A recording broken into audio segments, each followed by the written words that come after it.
Hey everyone, back again. Welcome back to another video review. This time we're going to be taking a look at the Transformers Prime Beast Hunters episode, Project Predacon. So, yeah, apologies about my voice, guys. I've been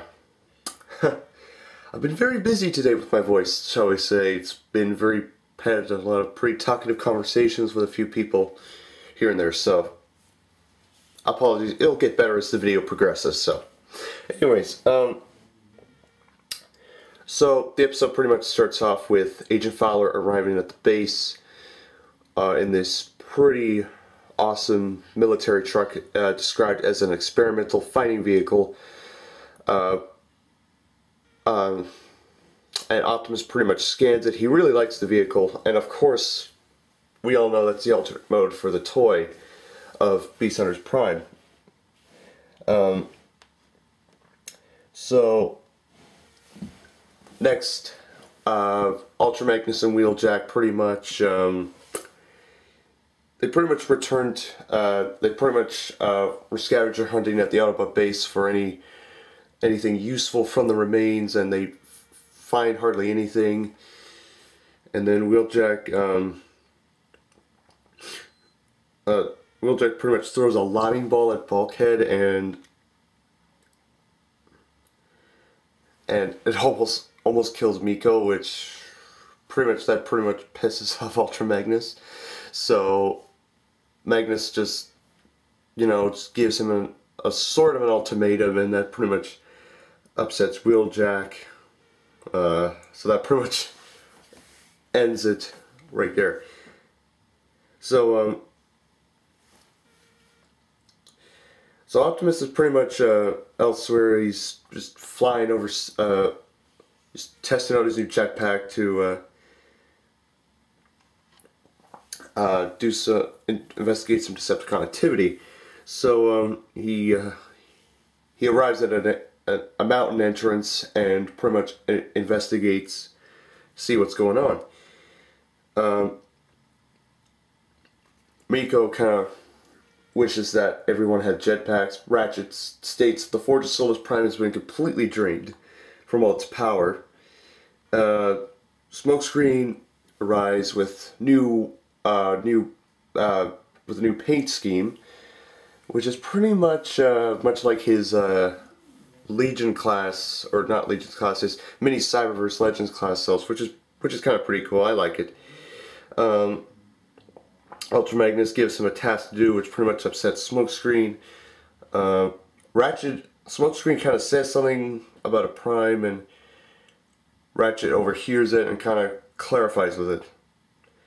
So, in the cave, Prime is pretty much just minding his own business. He finds a group of Insecticons, pretty much attacks them, and one of them escapes with one of the remains of a Predacon.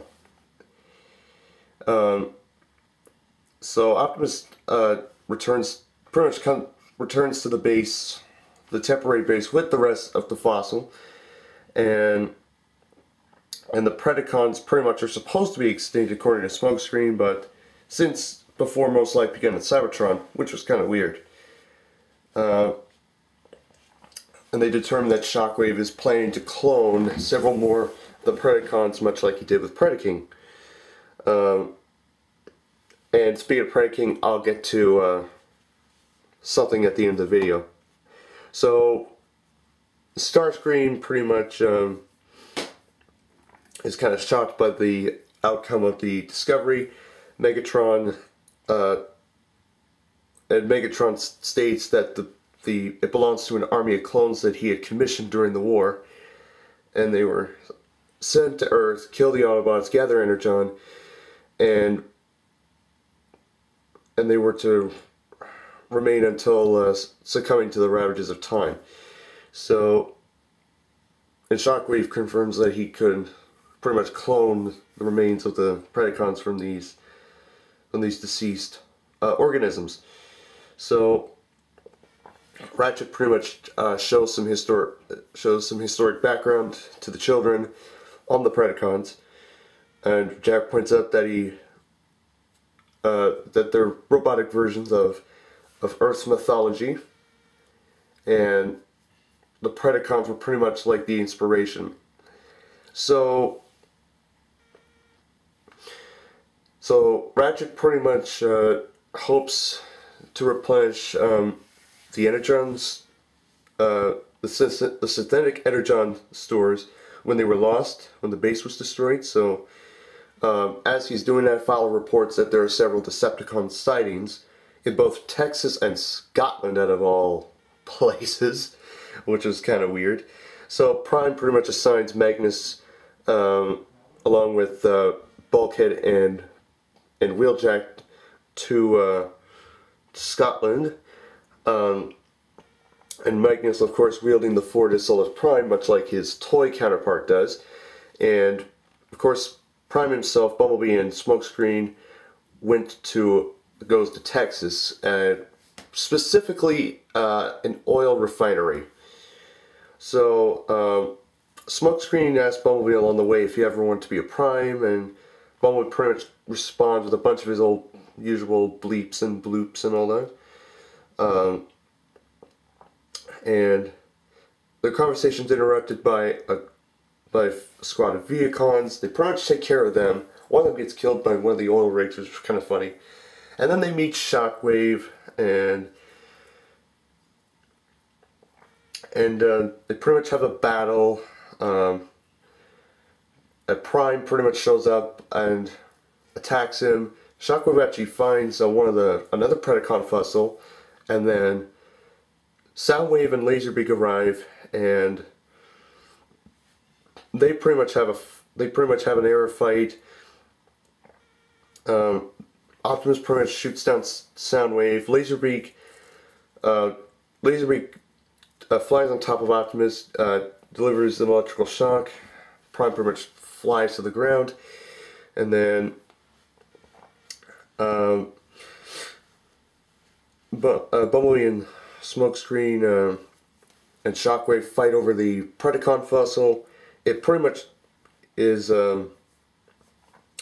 breaks. One of the small pieces falls over the edge, and then this is a pretty cool scene. I kind of find Prime flies to try and catch it, but Soundwave activates a second ground bridge, and then it falls into the ground bridge, and it falls into Megatron's hand aboard the Nemesis. So that was pretty cool. And then Soundwave and Shockwave and Laserbeak pretty much retreat after that.